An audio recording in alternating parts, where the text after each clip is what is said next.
I think that should be the official Fire Monkey music. What do you think, Nancy? I think it is. Travel writer Debbie Stone, who we call Fire Monkey from, she got that name designated to her when she was in Bhutan. Debbie Stone is back on Big Blend Radio again today to share her incredible nature experience in Chobe National Park in Botswana and Victoria Falls, that borders Zambia and Zimbabwe. And her article will be featured in the April through June issue of Parks and Travel magazine, since she's talking about national parks. And also you can see it on nationalparktraveling.com now. Debbie is a regular Big Blend Radio contributor and expert, and you can keep up with her articles in Big Blend Radio and TV magazine, Parks and Travel magazine. Go to either of our websites and just type in Debbie. You'll find her, Debbie Stone. So go to blendradioandtv.com or nationalparktraveling.com. So, Fire Monkey, did you like your music?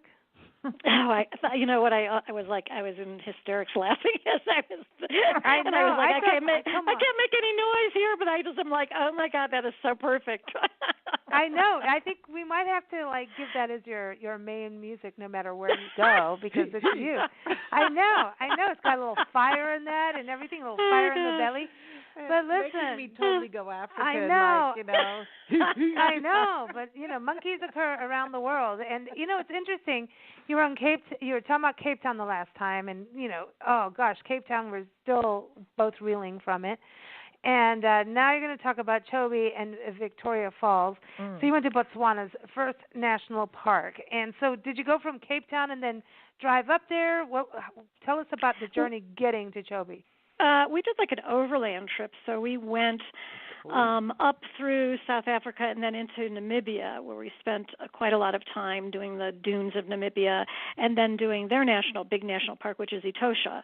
And then we went into the Kalahari and met with some of the Bushmen of the Kalahari, and then up into the Okavango Delta, where we camped and explored the Delta and did some walking safaris, which are very different than the jeep safaris. The fact that you're out there with, you're walking amid and amongst the creatures without this, being in this jeep situation. So, and all these different areas. I mean, the Kalahari and then the Delta and then Chobe, and I mean they're all so different and unique, and but it's all about nature. It's just everything, whether it's the landscape and the scenery and the incredible geological formations, but then it's all about the creatures, and then it's also about the culture of the people who live there. And there's so many birds.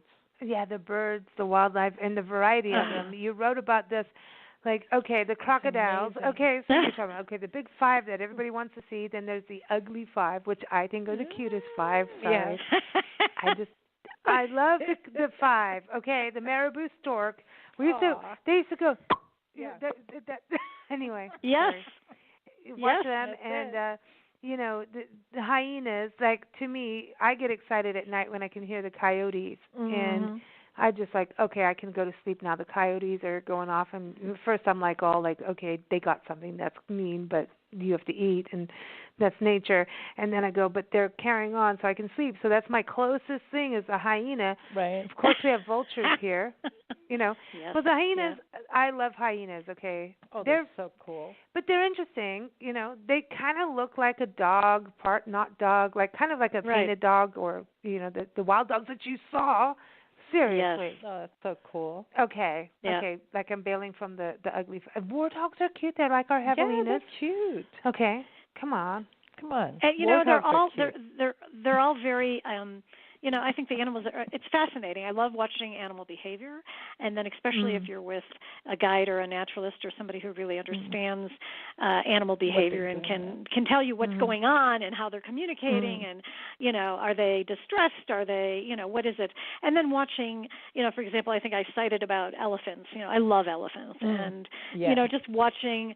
They were all over because Chobe is really known as having one of the largest populations, and it's the African elephant, and just watching them and the herd behavior and the matriarchs and seeing how all the females are gathered around the calves and how they the protective stances, and then how they play and how they roll around in the dirt and the mud, and when they're down at the watering holes. And I don't know, I'm fascinated with watching the behavior of animals. I could just sit and watch, or when you're watching and you see how, one gets, realizes there's something that's not typical, or maybe it's dangerous, whatever it is, and how the others just, they're alerted, and just by this, like a flick of a tail or like an ear that twitches or whatever, and then they're all off and running in a pack, and it's like it's amazing to me, just the way that they communicate certain things. It's to me was just, I just loved it. I love, that's why I love going to Africa. It's just being able to observe all this behavior in a natural setting. In a natural setting, yeah. It's amazing. And I know that, when you look at Botswana, is actually one of those countries that really took a stand in regards to wildlife protection. Right. When you look in Africa, and they really stood up and said, okay, no more poaching, we won't have any of this.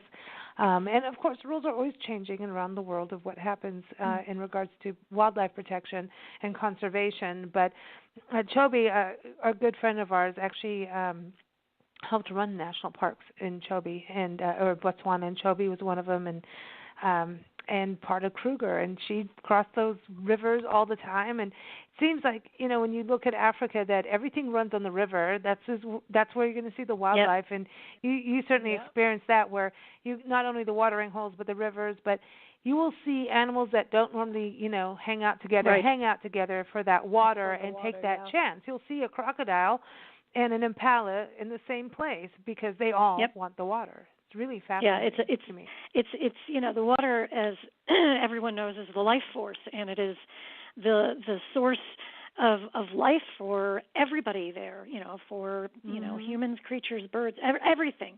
And so they all gather to get their water.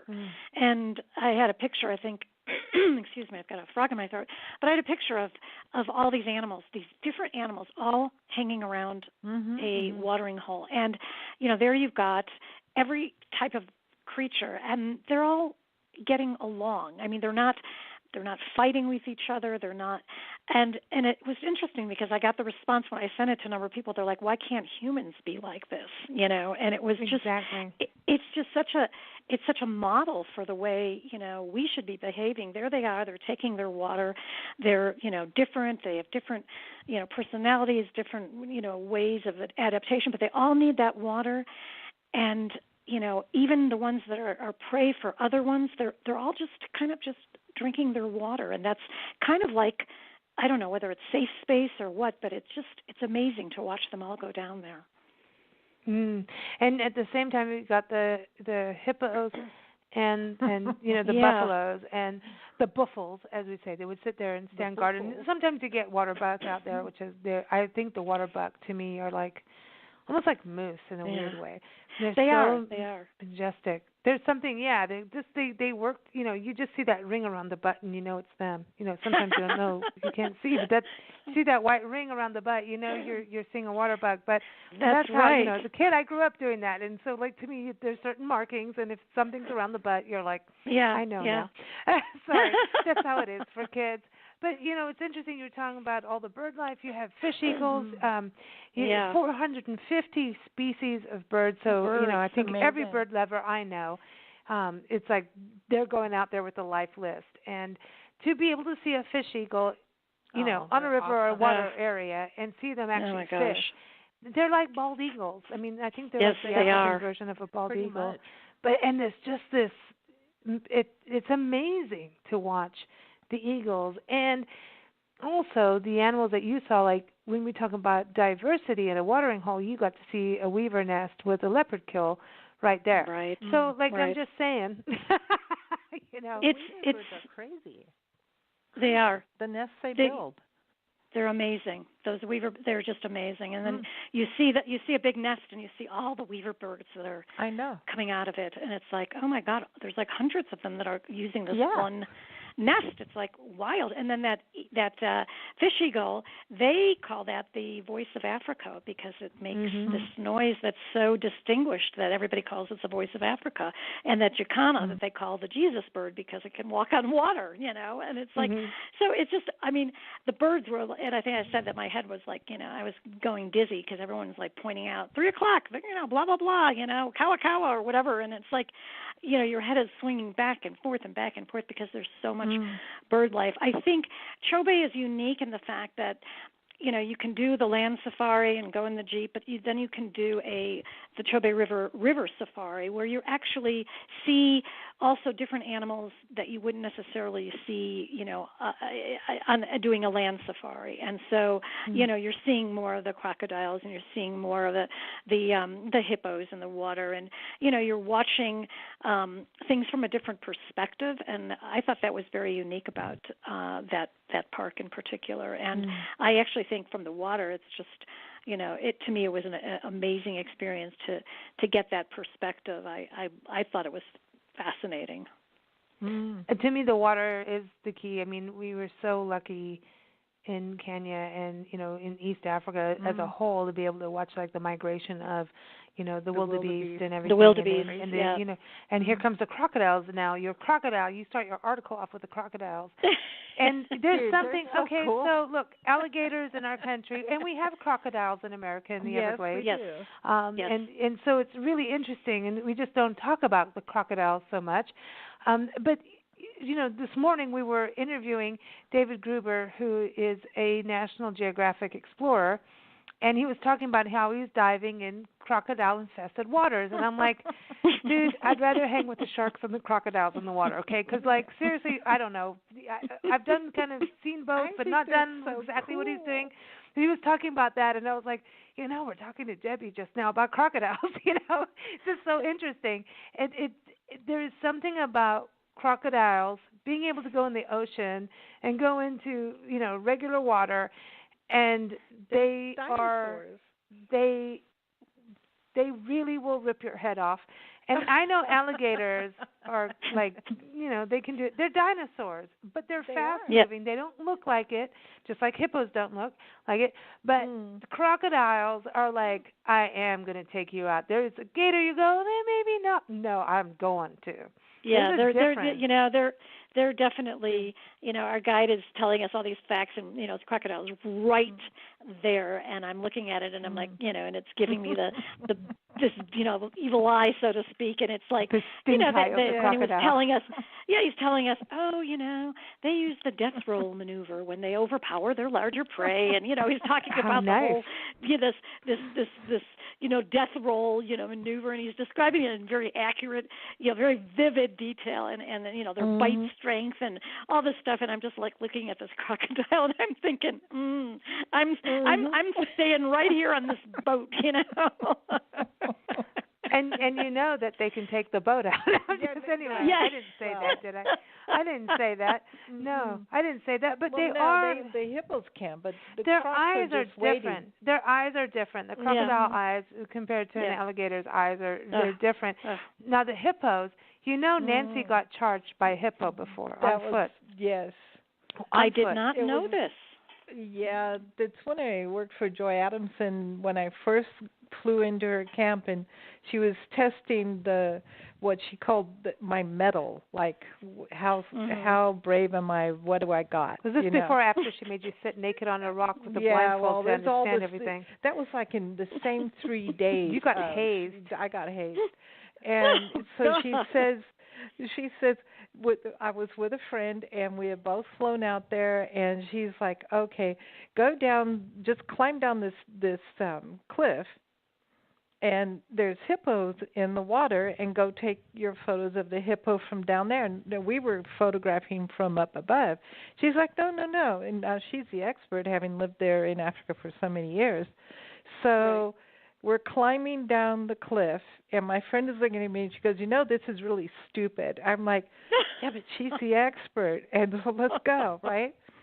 So we've got our camera gear, we're climbing down the cliff, and we get to the little beach area, and sure enough, the hippo starts opening his mouth, and he's like, And I'm like, well, yeah, what's he going to do? It's just like this big fat pig in the water, right?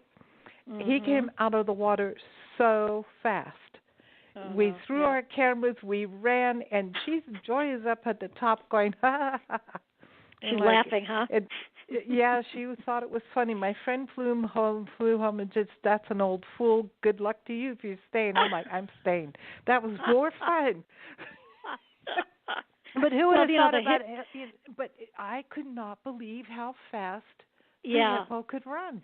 I was shocked. And it's you know, like, because they have these short little fat legs, and you think, oh, they're going to just waddle away. Well, no, they run. Getting out of the water, he didn't swim out of the water. He jumped. Yeah, they're horses. They're river horses. It was like crazy. Well, they are horses. They're related to horses. But and they will I do it again? No. They walk on the bottom of the water when they sink themselves in, and then they walk on the bottom, and then they reach shallow water, and then they come out. But you know, sometimes, I mean, we were actually kayaking, canoeing, whatever it was, in the Okavango, the Delta area, and we saw hippos, and they were across the kind of pond from us, but they leaving us alone, but you could see like their eyes above the water, and that's all you saw with these like little kind of ear and eye thing right just at the surface of the water, and they're watching, and they're aware of everything, but our guide was telling us they are just, he said, they move incredibly fast, and they are the animal that causes the most human deaths a year, and they're just very territorial, and they'll defend, and they'll fight to the death. They fight each other to the death, and so the fishermen that go out there, those are the ones who end up sometimes not coming back because the hippo, and they have such a reputation in Africa. That and the buffalo, they have the fiercest reputations. And everybody thinks it's going to be the leopards and the lions, but really the hippo rules. And I forget how long they can stay underwater. But there's a place called Mzima Springs in Kenya where there's like this little hut thing you go into, and it's half submerged underwater with glass. And so you can see the hippos underwater. And so when you see them underwater, they're like so dainty, and they're kind of walking along and floaty walkie, and you can put music to it, and it's all cute. And then they come out, and you're like, uh-oh. I know, but then, I mean, you can go on the boats, right? You can go on boats on the river. Right. And see them. That's a whole other experience than being on land, like getting in there. Yep. Being with them. The crocodile, that's a different feeling. Yes. Yeah. It's to me, it's just a really unique, experience to be sharing the same, area, same, territory as these creatures. And I have a very, very high and deep respect for nature and for wildlife and in the natural environment, and it's like this is their space. I'm just I'm an observer, and so I'm certainly going to have a lot of respect for them. When you were traveling there, I mean, were you out on the river most of the time, or did you have a camp? What was the setup for you? No, well, in the Delta, for example, the Okavango Delta, we camped for a couple of nights in the Delta. At Chobe, we were in a lodge right outside the park. But people do the river safari, and they'll go out, and then they'll do a jeep safari, and they'll go out in the land, and there's a lot of different kinds of opportunities to see animals in different ways or different modalities. And we took a private plane over the Delta to see the landscape, and that's another different perspective, because the Delta is one of these very twisty kind of. It's amazing to see it from the up in the air and see this bird's eye perspective of it versus being in the Delta and being right there or being in the water. We were poled. We used boats, and the men poled us to the campsite. So you go through these little tributaries and these little estuaries, and where it's all overgrown, and you can't even see really in front of you. You're thinking, is there water in front of me? Are we going to be, And so it's going over a waterfall. Yeah, it's just to me, it was just amazing to be able to experience the landscape in different ways. And as I mentioned, Chobe, people go and they, will use it as a destination and spend a couple of days there to really enjoy everything that the park has. And then other people will just come for the day. They'll come from, across the border, as I mentioned, from Vic Falls in Zimbabwe or Zambia. They'll come over. I think it's worth staying in the area, for a couple of days because there's a lot to see. Plus, on any given day you go out, you might see these animals, but if you go out another time, you might see another set of animals. Yeah. You saw African wild dogs, which we've had some, few fortunate times, and when you see them, everybody stop and be just. They are, and they're so beautiful. They're very, very interesting. We were just driving along the road, and all of a sudden, it was like there's this pack of wild dogs sitting near a tree, and we, stop, and it was like our guide said, they're very endangered, and it's rare. It's often rare that people get a chance to see them, and we watch them. They're highly, they are, they're very organized in fashion. They are extremely fast getting after their prey. They're fierce hunters, and they will really sprint to get their prey, and so we saw them, and they were just kind of sitting around in the kind of the shade area, and our guide was like, "Don't be fooled by their behavior. They may look passive or sedentary, but if they see anything, they will be, shooting out like you've never seen, and he said, and they're just fierce hunters. So it was very cool to be able to see them and also see leopards. Leopards are sometimes difficult to see. They, like the lions, but they blend in so well with their environment. And when there's a leopard, the call will go out, on these radios and these Jeeps, and, you'll see all these Jeeps heading in one direction, and it's like because a leopard's been spotted, and so they communicate. So, and then it's like everyone's trying to jockey for position. But it was interesting. At first, there's a leopard that we saw that was on a tree limb, and he was just kind of taking a nap, and he really blended in and could barely see him. And then we were leaving, and as we were leaving, these other trucks were going the other way, and we left, and all of a sudden somebody says, "Oh my God, there's another leopard," and there was this leopard just sitting right there in front of us. And we considered ourselves, you feel so lucky when you're able to get a sighting like that, when you're really able to see up close, and personal with this beautiful, beautiful cat. Oh, that is it's awesome. An amazing the animal. Leopards are so interesting. How they hang in the trees, and it's just the leopard to me, and how the leopard and the baboon, those are the top two, like that go off on each other. If anyone's going to take each other out, those two are like crazy. But the leopard, it just is. It's such a beautiful animal. It's just so mind blowing how beautiful they are. and powerful. And people go after their coats, their fur and everything. And I understand why it's a target, but I don't want it to be. You know what I mean? It's like I wouldn't do it. Of course not. It's like, they're handsome. so mind-blowing. How beautiful. Now, listen, lilac-breasted rollers, you had to see them everywhere you went, right? Those the what? Birds what did you say? The lilac-breasted rollers, the birds with the Yeah, purple. those are beautiful. Yes. Yeah. Are they not? Absolutely And they amazing. become so abundant. And so I figured out why I'm addicted to trying to get a good photo of a bunting or a bluebird or, in grosbeaks, blue grosbeaks, because we have them out here in the Southwest. Yes. I realized my thing about, out in the mesquite trees, and you're going to see these kinds of birds. I'm trying to recreate Africa in a way. This is the closest I'm going to get. We got a broad-billed hummingbird. Now we're kind of getting there. Now beef yourself up a little bit more. Then we're there.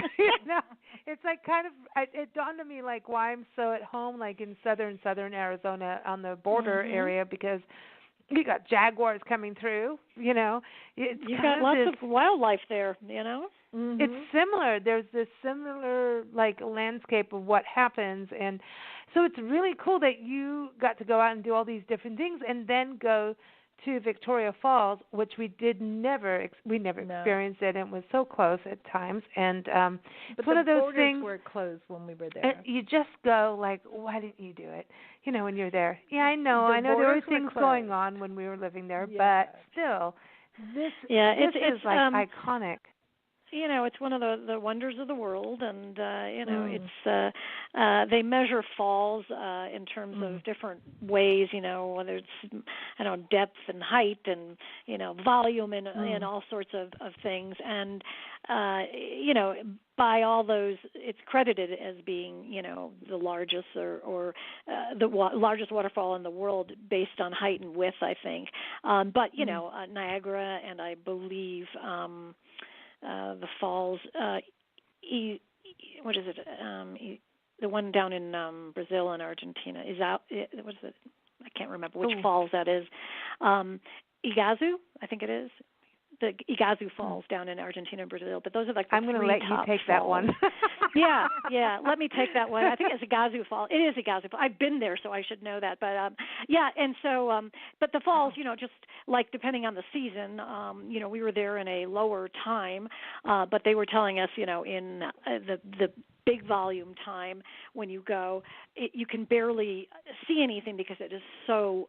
There's so much water, and you get sopping wet, and it's just too much. We were able to actually see the falls and see rainbows in the falls, and you walk around. There's a designated walkway, and you walk around from one point to another to see different vistas and different views. And I love the fact that the original translation is "smoke that thunders," and it's truly it does exactly look like that. With the mist that comes and the sound of the thundering water, and it's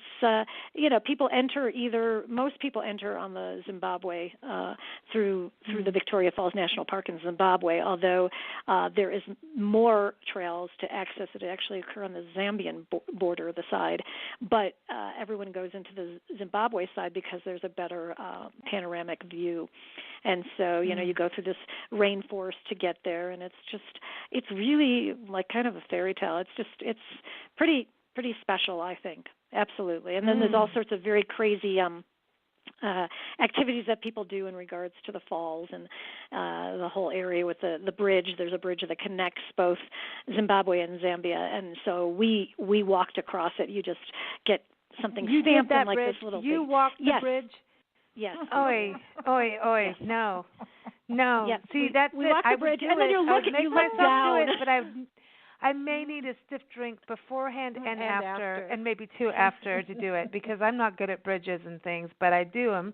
I'll make myself do it, but You have to. You have to. And then you say, oh, cool. I'm straddling Zimbabwe and Zambia, and then there are people that are bungee jumping. No, I know about the bungee jumping in South Africa. My friends did it, and I'm like, oh, this is really cool, and I'll photograph you do it, and I did. And it was like crazy. My friend Trish, she went down, and I'm like, it was on the Garden Route. It was in George. We were in George between Cape Town and Port Elizabeth, and she went down, and she did it, and I'm like, you go, girl, and I'm like, I'm on the bridge. And then later I was like, well, I at least did the bridge, because you can, I don't know, but me and bridges, like I have, and I think you were on a show where I talked about like, boom, like all of a sudden there goes that piece of the bridge and my foot goes through there.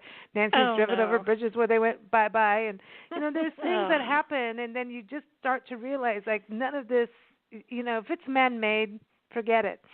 At this point, I have that feeling. So bridges, like I go, like this could be the day. It just says, it's time to take a dip.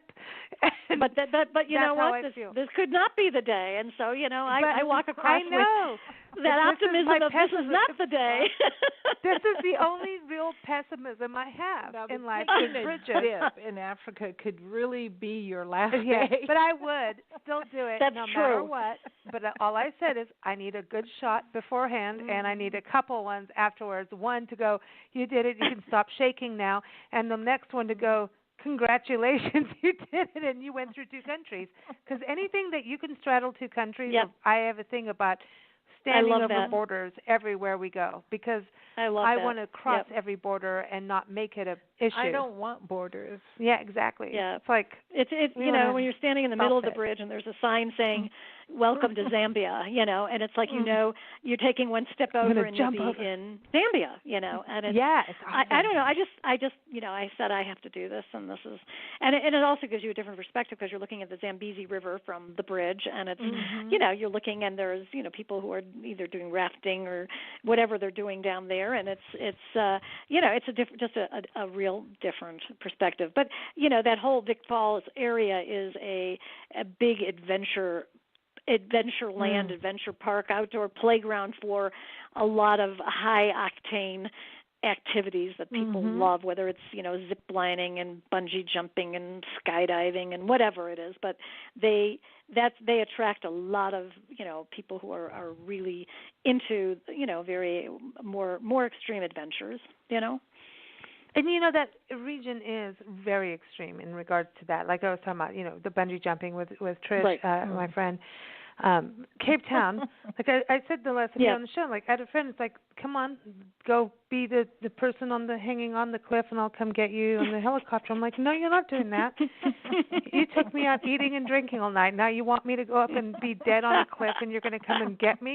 It's not happening. It's not happening. But half of my friends were all that. I mean, you're in this natural wonderland. How could you not get out there and do the crazy stuff? There is that, and I'm in. I'm just a baby about it, but I'm in. I will do it. I will push myself to do it because you just need liquid shots of courage, right?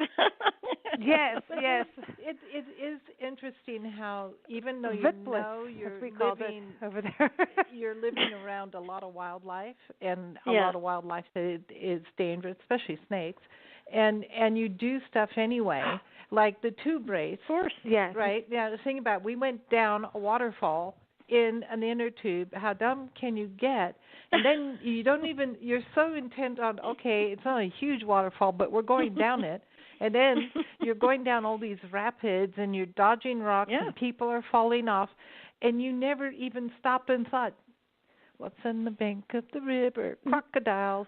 You know, you didn't even think about it because they told you the water was too rough and crocs wouldn't be there. Oh, yes, they are. And so you go like, oh, okay. And then later you're like, when you go on a game run, you're like, hey, wait a minute. By the way, I'm sending your story to Adam Roberts, our wildlife conservation expert, because his big thing, I mean, he's been all over the world and gone out, you know, with Bill Weir on CNN looking for tigers, the whole thing. He's done pretty much everything. And he was on a travel party show like you were, and we were talking about, you know, wildlife encounters. He's like, it was the crocodiles, and I think it was in Botswana. He was like, no, if you go down here, you'll be fine. And he turns around and looks next to him, and there's like a crocodile right there kind of deal. God. It was the crocodile. God. But, I mean, don't you feel more alive around wildlife? Do you not, as an individual, feel more connected and more awake? Your senses are in a different plane. There's nothing like it. It's true, and I always tell people that these are like the pinch me moments in life. You know what I mean? It's kind of like, you know, you're sitting there and you're looking at this crocodile that's sitting right next to you on the banks, and you're, you know, looking at this elephant that's, you know, so close to you, and you know, to me it's like you pinch me because it's hard to believe that I am sitting in this natural environment. I'm not in a zoo. I'm not in a nature park or whatever it is. I am where these creatures live, you know, and I'm the visitor, you know, and it's to me it's such an amazing. I felt so fortunate to have shared their landscape with them. I felt just so fortunate to have had this experience, and I think, you know, for people who don't see what, you know, who only think of animals in zoos, it's, you know, you don't need to go to Africa. Of course, Africa is, you know, where all these incredibly, you know, wonderful, the big five and the ugly five and all these, but, you know, you can just see animals in their natural habitat, or birds or creatures anywhere, in so many places, everywhere. And so, you know, you just have to I think develop, I believe you developing observation methods and observation skills is a really wonderful thing for people, because being able to notice little things, whether it's little tracks, little disturbances that you can say, oh my gosh, a creature's been here, And it's totally different. Like the zoos, I'm sorry, it just doesn't cut it. You're not getting you're getting what an animal is in captivity, not an animal in the wild. So you're not getting it's true. Not the same at all. You're not really learning true things. You're learning some things, but it's not true to what they would be in the wild. Exactly. And when you're in the wild, go ahead. Yeah. No, I was going to say, and you're not seeing what our guide kept referring to, and which is very corny, but it's the circle of life. You're not seeing that. Exactly. Oh, yeah. Every park ranger talks about circle of life, web of life, and I love that, because something that we're always trying to explain, the fact is that every animal, every creature, every plant has its place, just like human beings do. And it's a domino effect. We're all connected in some way. So you take out one animal, well, now this one doesn't get to get food. This one's now going to go rampant and go crazy and start eating more things. That's when things go off center. And the web of life shows how everything has its place. I mean, nature put it all there, and it's up to us to protect it and be part of it, and realize the more we don't understand we're part of it, that's the danger, I think. Yeah. When you go to Africa and you get to experience this, if people don't go to Africa, at least they're getting to hear this conversation, read your story, look at your photos, and get a sense of like, wow, this stuff's out there, man. We can have this experience in so many ways. There's places none of us are going to get to and can't get to because they're closed off because of, protection. But there are photographers and journalists that go out there. There are places that we do get to experience if we just tap into them.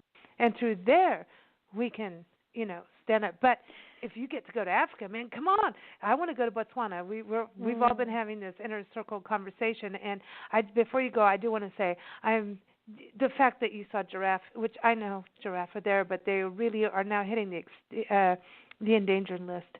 Which is a real shame. I grew up with them as like normal, like as right. Like every zebra has a giraffe, friend. Yeah, that's how I grew up. They're such stately creatures, and when you watch them move and you watch them eat, they're my favorite. They're really stunning creatures, and I think they're remarkable, and it's just I think if people have the opportunity, I know that going to Africa, as I tell people, is definitely a big ticket item. It's definitely not a cheap endeavor. You can do it more. There are ways to do it on the cheap in terms of whether you're camping or you're staying in more budget or modest accommodations. Exactly, or just very, very basic lodges, and or guest houses or whatever. But you can make it cheaper. It's a big endeavor for anybody, especially coming from the States. It's a long haul.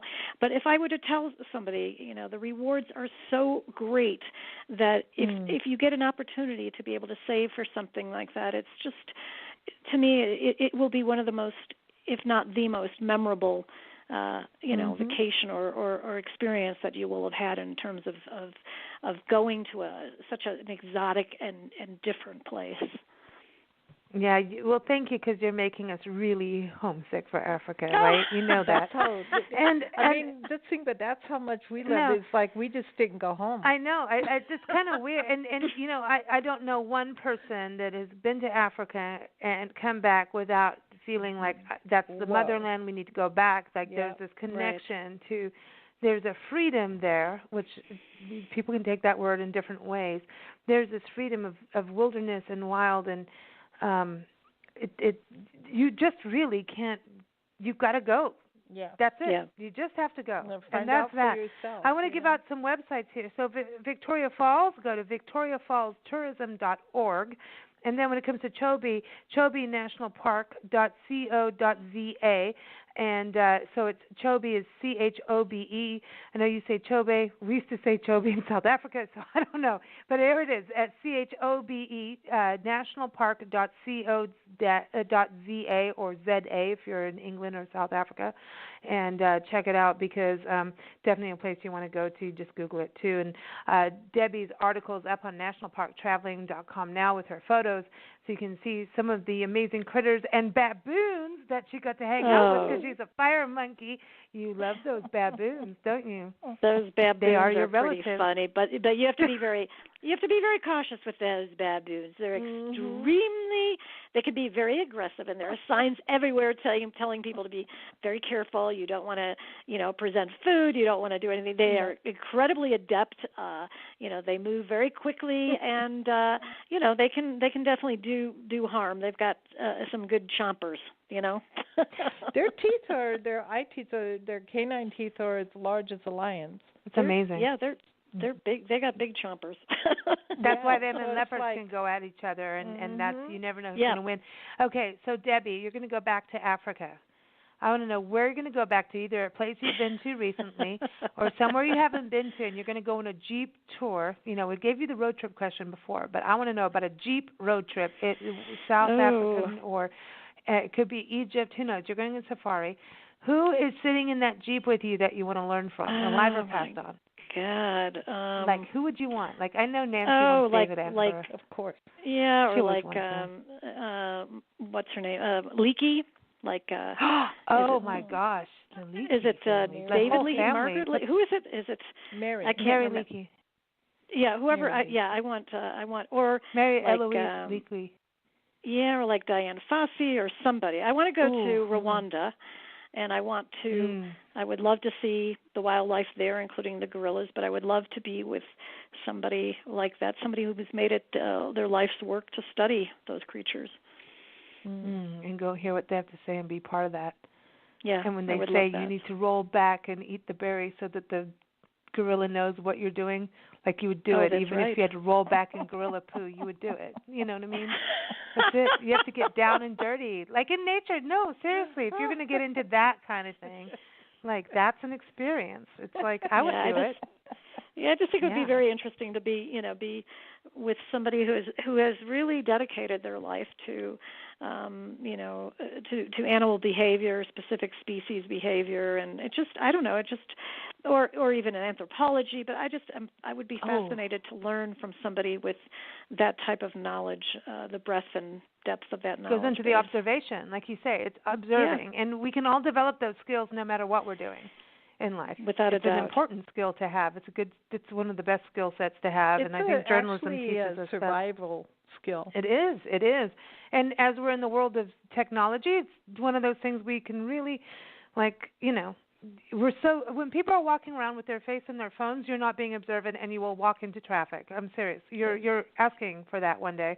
I'm just saying. Yeah, I think being observant it's essential in life, in everyday life, and just taking the opportunity to look around you, pay attention is what I think is important for people to be attentive of their surroundings, because if you take your face away from phones and technology, you'll be able to see a whole lot. And I remember we were doing something, and I remember everyone's got their cameras out, and everyone's got this, and I just put my camera down, put my phone down. I just said to myself, I am just going to watch what's going on, not from behind a lens or a camera. I'm just going to watch. I know that there are other people that are going to get wonderful pictures, but right now I'm just going to watch what's going on, And it makes it really makes a big difference when you just kind of remove those apparatus from you and just kind of just take the opportunity to really soak it in, just there, not behind a screen, Mhm. I agree with you. I agree. It's way more real. Yeah, and you get to smell it, feel it. You get to you imbue it. You become part of it. Otherwise, you're not. If you're behind a screen, you are not becoming part of it. You're just not. It's like you're still it's like you're almost still in a zoo, You're just kind of you're in the box. looking at it. Yeah, and I was talking to Nancy about that now, even the way cameras are, and people are looking through these LCD things. They're actually photographing according to shadows and not even seeing what they're photographing half the time. And the DSLR cameras are not taking away the mirrors, and so now we're getting to this point of not seeing half of it, really, depending on the lighting. It's just bizarre. But anyway, I won't get into that because that's a rant. But Debbie, where's next? Where's next? Where is next? I'm heading to Singapore and then Myanmar, which is used to be Burma. Oh, I love so that. I'm heading there in January. I'm going to Singapore for a couple of days, and then I'm going over to Myanmar. So we it can't should be wait. a very exotic and interesting trip, and I'm very much looking forward to it. I think I have been to a number of Asian destinations. These have been on my list to visit. I've wanted to see both these places, and so I will have some good stories, I'm sure, to share with you after. Cool. And we're going to find out if someone calls you a fire monkey over there too. That's the most important thing. Continue the fire monkey. The fire is going to keep burning. So everybody, again, Debbie's stories are on nationalparktraveling.com, and this story will also be in the April through June issue of Parks and Travel magazine. And keep up with her on both our sites, blendradioandtv.com and nationalparktraveling.com for her stories. And we're going to play Where the Rain Falls, because I was thinking about just how things are, observance, and things happen as they're supposed to and through time, and just even the seasons. Africa tends to have two seasons, the rainy season and the dry season. And I was thinking about, Victoria Falls in this song, and this is from Kimia Penton, incredible musician, world traveler, who's lived in multiple countries, and this is from her latest album. This is the title track, Where the Rain Falls, and you can keep up with Kimia. It's KimiaPmusic.com. Here it is, Where the Rain Falls. Thanks so much, Debbie, and Thanks, Debbie. travel safe. Happy holidays. Thank you so much, ladies.